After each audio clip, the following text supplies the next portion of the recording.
Assalamu alaikum students, how are you? I hope you will be fine.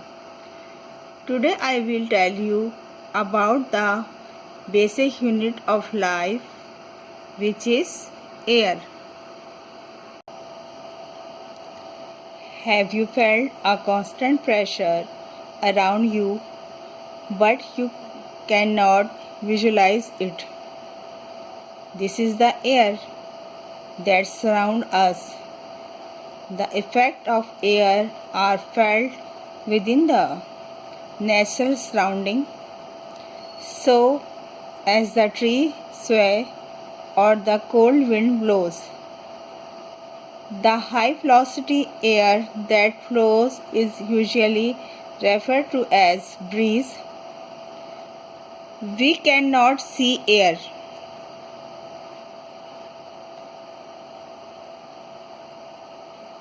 but it can be felt around us. Without air, life wouldn't be into existence.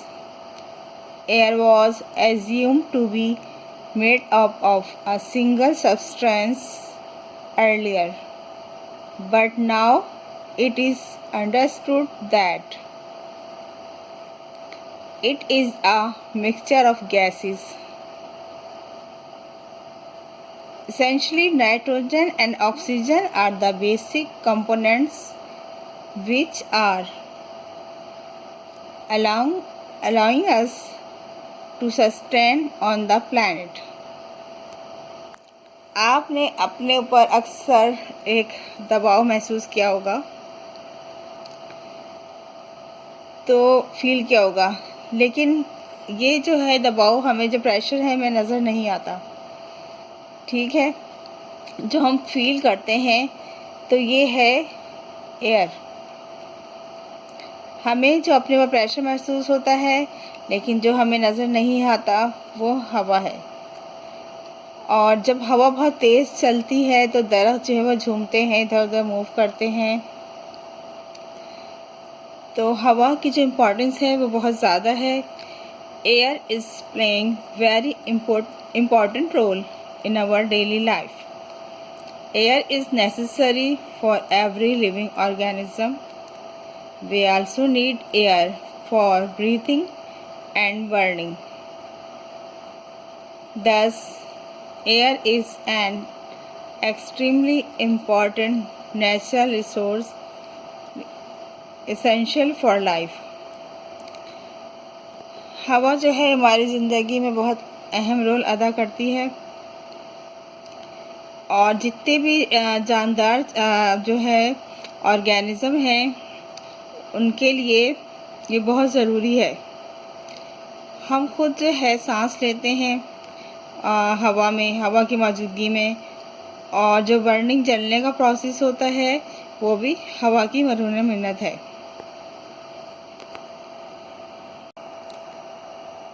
Even the animal in aquatic habitats need oxygen to sustain. Air is the fundamental element which keep us alive. In fact, the water bubbles are a result of trapped air. Isn't it interesting? Water to dry soil forms bubble, which is nothing but trapped air. The water is displaced by air molecules forming bubbles. Organisms that live in the soil respire through oxygen present inside the air. Water fills the empty spaces. We hence see the organism like earthworm coming up during the monsoon. अब ऐसी बहुत सी जो हैं जानदार हैं जो पानी में रहते हैं, एक्वेटिक जो हैं, आबी जो जानवर हैं, उन्हें मतलब उनके लिए बहुत इम्पॉर्टेंट है ऑक्सीजन। और एक बुनियादी एलिमेंट है जो कि हमें ज़िंदा रखती है, जो हवा है। और जो बबल्स हमें नज़र आते हैं वो एयर होती है, जो कि जब निकलती है, जो ट्रैप एयर होती है बंद होती है, जो बाहर निकलती है तो बबल्स की फॉर्म में बाहर आती है।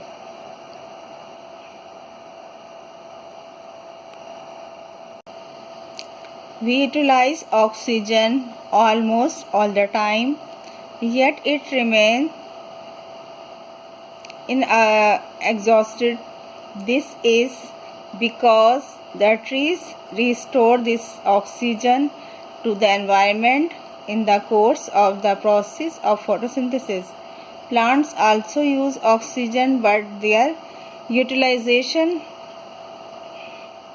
is very minimal as contrasted to their oxygen production. Consequently, the remaining result is that the component oxygen in the atmosphere. All the animals and plants are codependent on each other for their subsistence. Plants make oxygen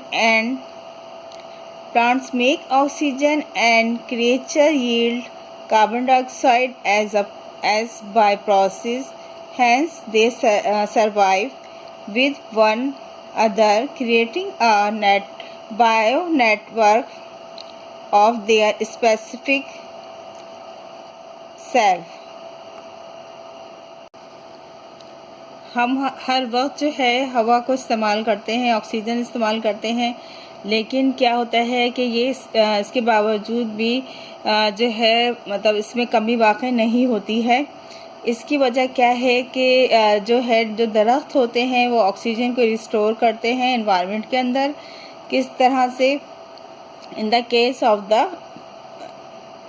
course of the process of photosynthesis के ज़रिए जो है वो इसका level जो है वो equal हो जाता है, मेंटेन रहता है। और प्लांट्स जो है ऑक्सीजन इस्तेमाल करते हैं, लेकिन ये बहुत यानी कम मिक़दार में इस्तेमाल करते हैं ऑक्सीजन को। और इसी तरह से जो जितने तमाम एनिमल्स हैं और प्लांट्स हैं वो डिपेंड करते हैं एक दूसरे के ऊपर। और प्लांट्स जो है वो ऑक्सीजन बनाते हैं और जो है जो यहाँ पे दूसरे जानदार हैं वो उसको यूज़ करते हैं ऑक्सीजन को, और उसके नतीजे में वो कार्बन डाइऑक्साइड खारिज करते हैं। और कार्बन डाइऑक्साइड जो है प्लांट जो है वो यूटिलाइज़ करते हैं अपने फोटोसिंथेसिस के प्रोसेस में। तो इस तरह से एक बैलेंस साइकिल चल रहा होता है ऑक्सीजन और कार्बन डाइऑक्साइड का। अब हम बताएंगे आपको कि कंपोजिशन ऑफ एयर जो है वो किस चीज़ पर मुश्तमिल है। Air is a mixture of gases containing mainly nitrogen, oxygen, argon, carbon dioxide. ठीक है। अच्छा, यहाँ पे जो है आपको एक चार्ट के ज़रिए कंपोजिशन बताई गई है एयर की, कि एयर जो है सबसे ज़्यादा किस पर मुश्तमिल है? नाइट्रोजन पर। ठीक है। तकरीबन जो हवा जो है 78% जो है वो नाइट्रोजन पर मुश्तमिल है। आपको जो लाइट ग्रीन सा नज़र आ रहा है तो ये नाइट्रोजन है। इतना ज़्यादा जो है ये नाइट्रोजन पे हवा मुश्तमिल है। उसके बाद जो आपको दूसरा जो है कंपोनेंट है वो है ऑक्सीजन। ऑक्सीजन है इसमें एयर में 21%। ठीक है। कितने परसेंट है? 21% ऑक्सीजन इसमें मौजूद है।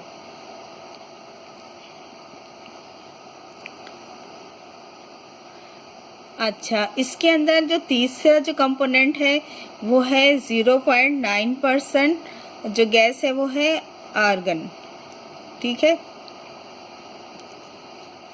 इसमें आपको मैं दिखाऊंगी, जो येलो कलर में नज़र आ रहा है ये है आर्गन,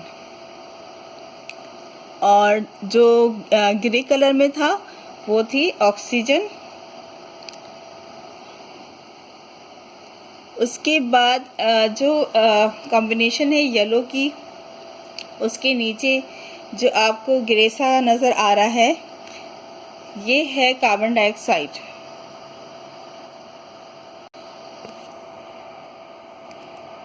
जो ग्रे कलर कार्बन डाइऑक्साइड है और जो पिंकिश सा है, डार्क पिंक सा कलर है, वो है दूसरी टाइप की गैसेस है।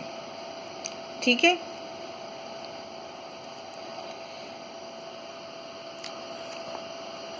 Carbon dioxide gas present in the air is crucial for photosynthesis. Varying quantities of the dust and water vapors are also present. The amount of these in air varies from place to place and time to time. अच्छा, अब हम आपको बताएंगे oxygen का कि all living things breathe in the oxygen present in the air. Oxygen is also necessary for burning. This can be shown by a simple experiment. We know that about 1/5 of the air is oxygen. जैसा कि हमें मालूम है 5वां हिस्सा हवा का जो है वो ऑक्सीजन पर मुश्तमिल है। अब इसके अंदर एक एक्टिविटी है जो मैं आपको बताऊंगी कि हम fix a candle in the centre of a trough, half fill the trough with water, place a measuring cylinder over the candle, note the water level in cylinder, remove the cylinder and light the candle. Cover the burning candle with the measuring cylinder.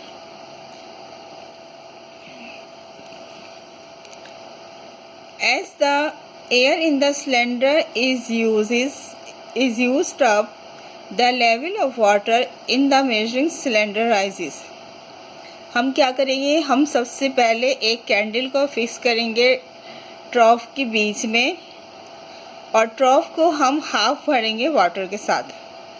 उसके ऊपर हम क्या करेंगे, एक measuring cylinder है उसको हम candle के ऊपर रख देंगे, कवर कर देंगे और हम वाटर लेवल जो है वो हम नोट करेंगे जो सिलेंडर के अंदर है।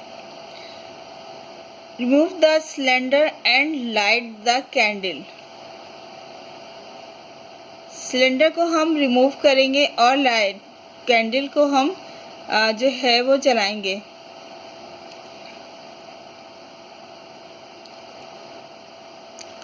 अब हम कवर करेंगे बर्निंग कैंडल को विद द मेजरिंग सिलेंडर से। अब हम जो है इसको नोट कर लिया हमने लेवल। अब इसको जो है हम कवर करेंगे मेजरिंग सिलेंडर से और हम ये देखेंगे कि एयर जो है सिलेंडर में कितनी यूज़ हुई है। अब हम क्या ऑब्जर्व कर देंगे कि वाटर लेवल जो है वो पानी का जो लेवल है वो बढ़ेगा सिलेंडर में। अब हमने उस लेवल को जो बढ़ा है उसको भी हमने नोट कर लिया। The oxygen present in the air was used up during burning.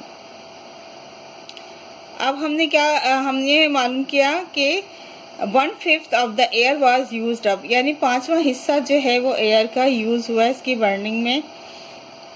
This show that air is the mixture of gases. ये इससे हमें ये पता चला कि जो है एयर जो है वो मुख्तलिफ गैसेस का मिक्सचर है और 21% जो है सपोर्ट करती है बर्निंग की और बाकी जो है सिर्फ 20 हवा में जो 21% ऑक्सीजन है उसने सपोर्ट की, बाकी जो है वो उसमें पार्टिसिपेट नहीं करते बर्निंग में। अब जो उसका दूसरा कंपोनेंट है एयर का वो है nitrogen. Nitrogen present in the air is not required for combustion nor it is used up during burning, but if nitrogen was not present and instead there was more oxygen in the air, every small fire would have become uncontrollable. Thus, nitrogen has an important role in keeping the process of burning under control. ठीक है, nitrogen जो present है हवा के अंदर वो जलने में हिस्सा नहीं लेती और ना ही जलने के अमल में इस्तेमाल होती है, लेकिन इसके बावजूद इसकी इम्पोर्टेंट नाइट्रोजन की बहुत है। वो क्या इम्पोर्टेंट है कि नाइट्रोजन ना तो जलती है ना जलने में मदद देती है, लेकिन नाइट्रोजन की मौजूदगी बहुत ज़रूरी है, क्योंकि अगर नाइट्रोजन मौजूद ना हो तो जो छोटे सभी जो है फायर है वो भी बहुत बड़ी हो सकती है और कंट्रोलेबल हो सकती है, यानी वो काबू से बाहर हो सकती है। तो इस तरह जो है बर्निंग में नाइट्रोजन का बहुत इम्पॉर्टेंट रोल है। Nitrogen is required by plants for their growth, but plants are not able to absorb the nitrogen directly from the air. Nitrogen in the air is used by us to make fertilizer. These fertilizers provide essential nitrogen to plant. Nitrogen जो है बहुत important है plant की growth के लिए, लेकिन जो plant हैं वो जो है जो हवा में जो नाइट्रोजन मौजूद होती है वो उसको एब्जॉर्ब नहीं कर पाते डायरेक्टली फ्रॉम द हवा से। जो नाइट्रोजन हवा मौजूद है उसको वो एब्जॉर्ब नहीं कर पाते। तो ज़रूरत है कि नाइट्रोजन फिर किस तरह इस्तेमाल होगी, फिर नाइट्रोजन जो है इस्तेमाल की जाती है फर्टिलाइज़र में, यानी खाद बनाने में। तो इस तरह से जब ये खाद में इस्तेमाल की जाती है तो ये जो है फर्टिलाइज़र जो है जो पौधे होते हैं उनको जो है ग्रोथ के लिए बहुत हेल्पफुल साबित होती है। अब हम इसका एक और जो कंपोनेंट है एयर का वो पढ़ेंगे। वो कौन सा कंपोनेंट है? वो है carbon dioxide. Carbon dioxide is also an important gas for plants and animals. It is present at an extent of 0.03% by volume in air. Plants use carbon dioxide for preparing food, which in turn give us food. It is also essential for maintaining optimum temperature on earth.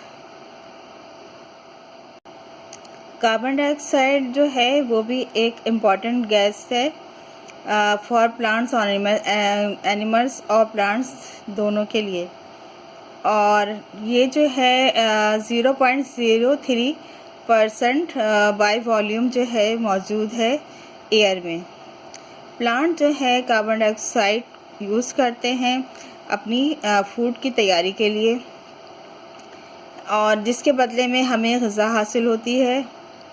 और carbon dioxide important है इसलिए इस तरह से भी कि ये जो है टेम्परेचर को जो है कायम रखती है, एक नॉर्मल टेम्परेचर को कायम रखने में ज़मीन पे मदद फराहम करती है।